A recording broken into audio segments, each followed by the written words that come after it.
Hello heroes, welcome back to another video. My name is Candice Latham, and this channel is all about helping you defy the odds, build wealth, and think differently. I have a new mic here and I'm trying out a different kind of location for this video.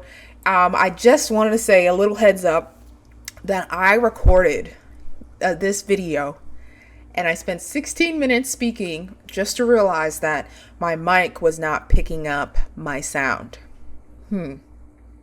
Gotta love it. Anyway, I'm sharing clips from one of my favorite older interviews that I did with Andre Hatchett. And it's an important interview. I'm trying to think, where am I even looking? Because this is a new location for me, so bear with me. I'm like, am I looking at the screen? Am I looking up here? If I look up here, does it look like I'm still looking at you guys? I hope so. I just don't want to look like I'm looking cross-eyed. Anyway, bear with me. I promise it's a great video I have coming up.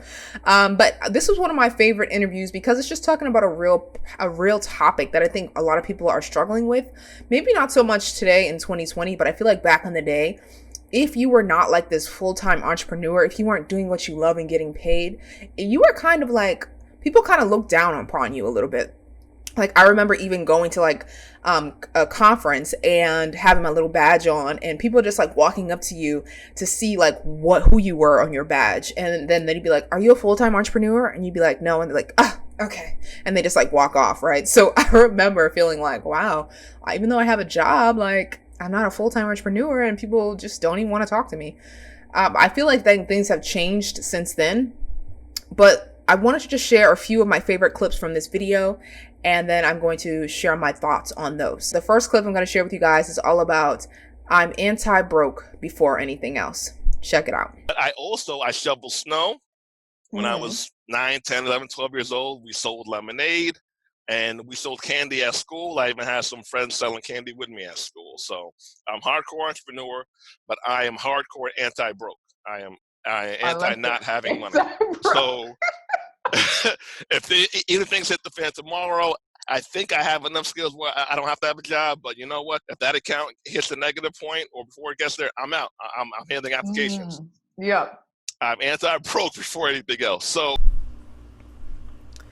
I love this clip because I think that there is really no shame to making money, right? It shouldn't be like this shameful thing that you, just because you have a job, that you should feel like ashamed. You should be thankful that you even have a way to have a job, because literally you need money for everything. And I feel like the older that we get, the more money that we're going to need. So it was cool when we were super young to chase our passion, right? It was really cool because you didn't really need that much money. Even when I think about my own story, I was still living at home. I didn't have a car. And yeah, when you think about it, the biggest expenses in your budget is like transportation and housing, right? So all of those was already cut down low for me. So I could take the risk and follow my dreams, follow my passion. But after a while, the older you get, the more responsibilities that life is bringing to you. And you're like, wait, I need money for these things. I have a car now. I'm not living at home. Things cost money.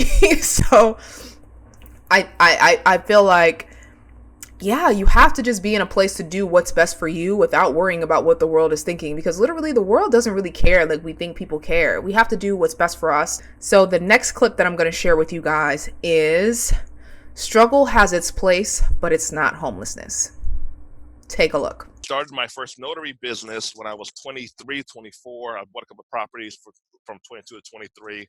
Okay. I left the job for a year from 25 to 26.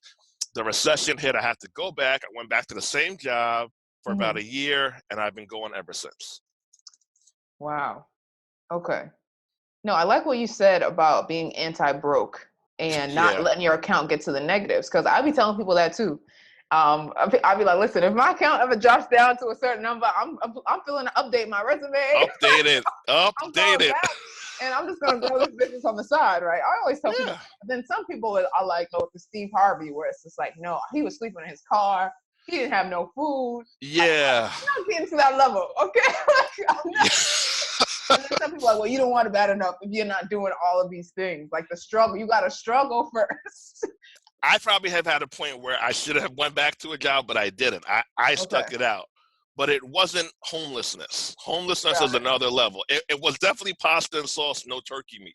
I had that run. I have definitely had the pasta and sauce from no turkey meat, but then I had to look at myself because so I learned all this stuff. I want to Mhm. sure I say that. So I I've done things that I was more passionate about and left the safe stuff, and then Okay. I was broke and I had to go back to the safe stuff. So I think you can want something without wanting to be homeless. Like, I don't want to be homeless. You know, if that's the case, again, I go back to the first statement I shared with you guys that Andre said. I'm anti-broke before anything else. I think for me, that was something that I struggled with too in my life. Like, should I follow my passion? Should I follow my skills? Because you have to remember, like, I went to Rochester Institute of Technology. I graduated college. I graduated there with a new media design and imaging degree. I'm showing my nails to you because I just painted them today and I love them. But anyway, I I graduated, and then my second job, I ended up working at an ad agency for like 5 years. So my skills were designing and marketing. Those were my skills that I learned. But I wanted to follow my passion, which was helping people with their money. And so what I had to realize is something that I just am embracing. I don't want to make it seem like I've been here. I've been here, girl. I've been embraced this. This is something that I struggled with for literally years. I remember even going to like different, retreats with other entrepreneurs and just feeling like I'm having this battle. Like, I want to get paid this way, but I'm not getting paid as much as I want to this way. I'm getting paid this way, but I don't want to go all in on this right here. I don't want to go all in on my branding and design and marketing skills, which is now the Latham agency. I don't want to do this. Even though that's where the money was coming from, I wanted to get paid here, right? So I had to just learn to just embrace the way that God was allowing me to make money and just fall in love with even the idea of just being able to still help people, right? I'm helping people in a different way, but I'm still able to help people. I'm still able to make money and be able to, make money to pay my bills. Like, that is a blessing in itself. Even if it's not the way that I originally envisioned, having this personal finance brand, really, when I think about my whole story, nothing really ever goes to waste, right? And so even for me, if I never built the personal finance brand, I wouldn't have even launched the Latham agency later on, because majority of my clients even find me because I am in the personal finance space. And also, my personal finance brand was really my first client at the Latham agency, because I had to learn how to create my own graphics. I had to learn how to use social media. I had to learn how to, get the message out. I had to just learn so many things under this personal finance brand that I was creating. And also, now a lot of my clients are in the personal finance space, or they're coaches of some kind. So it's helped me just learn about, why do they need content? Why do they need graphics? Why do they feel like they need to elevate their brand? Why I can really put myself in their shoes of, if I was in a place building a brand and I didn't know how to design things and I'm not happy with my graphics, I just know how they think now, right? Because I've been there. But luckily for me, blessedly for me, I was able to have that skill where I can just create my own graphics and marketing because I have those skills. And so it was really a blessing, because if I didn't have those skills and I'm building this brand, I would really have to pay somebody else to do these things. And it would have added up, because design is not, it's not the cheapest thing in the world. So I'm just thankful that I was able to have those skills, and that my personal finance brand was really like my first client at the Latham agency. All right, that was a little bit long, but I feel like I had to get it off my chest. Let me go back to the next clip to show you guys.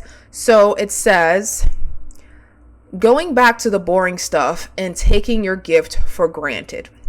notary business, in a nutshell, I'm a mobile notary public. I go to people's houses, notarize their documents. On average, get paid between $50 and $250 per appointment.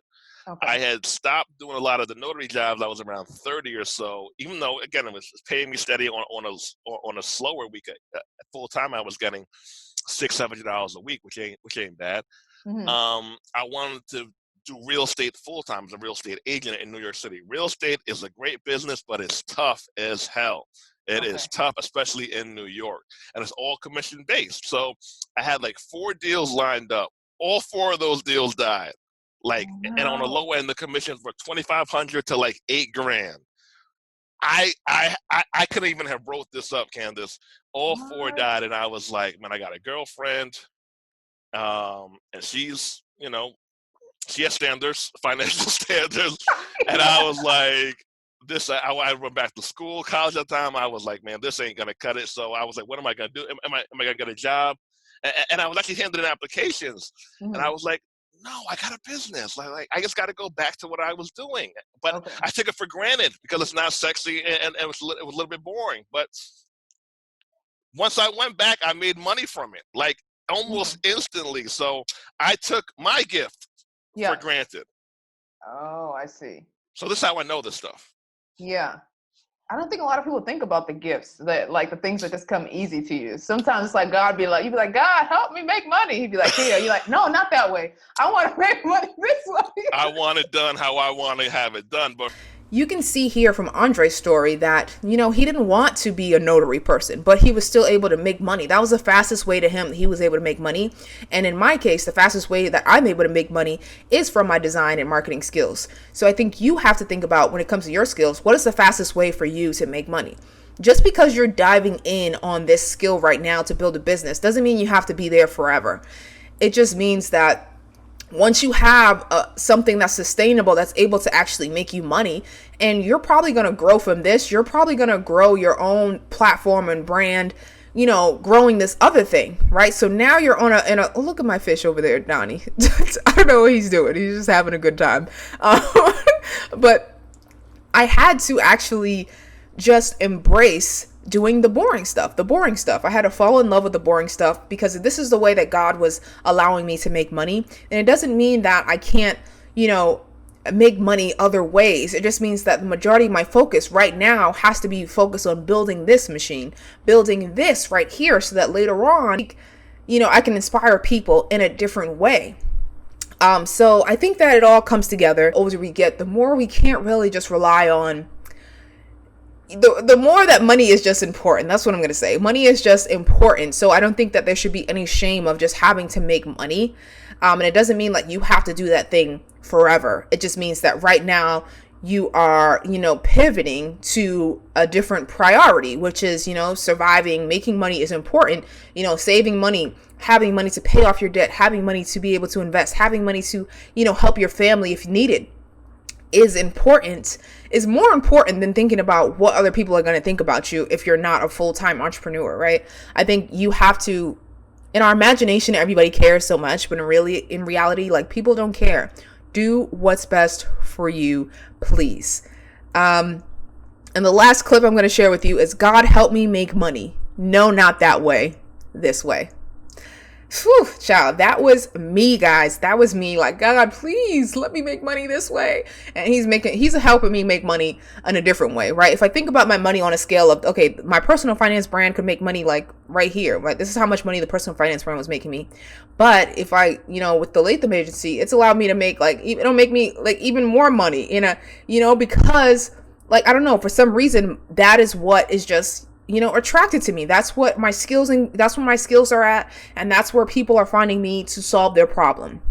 And I am thankful for that. But I think that it's taken me a long time, like years, to embrace this. And I just recently made the Latham Agency LLC, like just recently.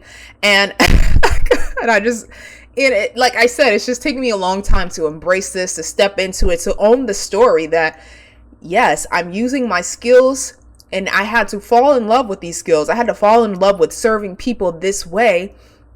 And I also realized that I couldn't really have got to where I am without this personal finance brand, because this personal finance brand has allowed me to meet other people who were full-time entrepreneurs. They were just changing my mindset about money and investing and about working for yourself and about paying down debt. Had I never ventured down this path, I would not be able to have the Latham agency.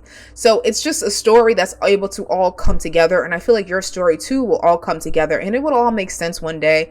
But I just wanted to share this with you. If you're at a place like, should I, follow my passion or follow what pays the bills? I just think that the older you get, the more you do kind of have to think about your finances, because finances plays a big role in like every area of our lives. And it doesn't mean that you're saying goodbye to your passions. It just means that you're locking in on something else for a few years. You're growing this, you're giving this your all, and then later on you can see where you are. You can see if you want to go there.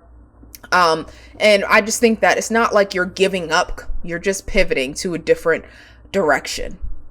And I had to own that, and that's something that it's a recent discovery for me. And I've recently been able to put my story together and realize that this personal finance brand, I'm still able to, inspire people, and I'm still learning I'm still bettering my craft this way. But I just had to kind of put my focus and my energy on building the Latham agency and doing the best work for my clients over there. And I realized that the clients that I work with, I like working with clients that have a positive message to spread to the world. And that is something that I don't think I would have been able to realize had I not started my personal finance brand in the first place.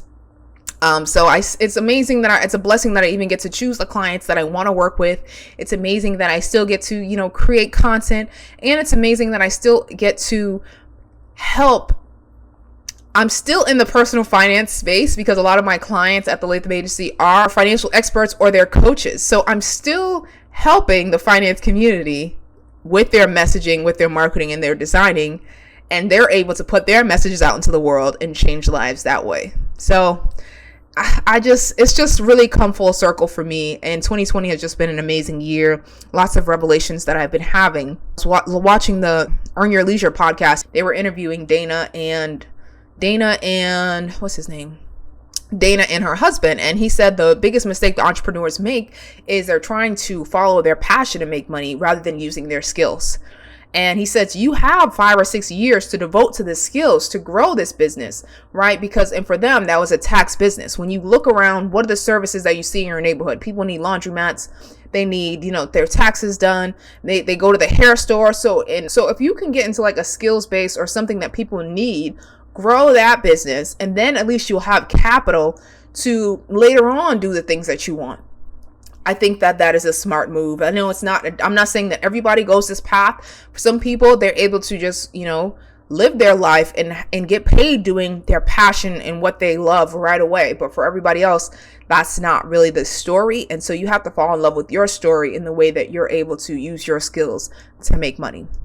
But that's all I have for you guys today. Thank you so much for watching this video. Make sure you give it a thumbs up. Make sure you make sure you share this video, comment, give me some comments below. What were your takeaways from this video? I have another great video coming up. My next video is about some realistic ways for you to make money so that you can reach your money goals faster. And I'm bringing on a special guest, Doretha Kelly. So I'm super excited for you guys to check that out. But in the meantime, if you're not on my email list, make sure you guys sign up below. I send a lot of great money tips and tips about life in general, so make sure you sign up. And I also have a ton of different resources to get your money together if you're interested in that. Some investing resources, some paying down debt resources, all that good stuff is in the description box below. But until next time, guys, I'm Candice Latham, and I will see you guys later. Bye, guys.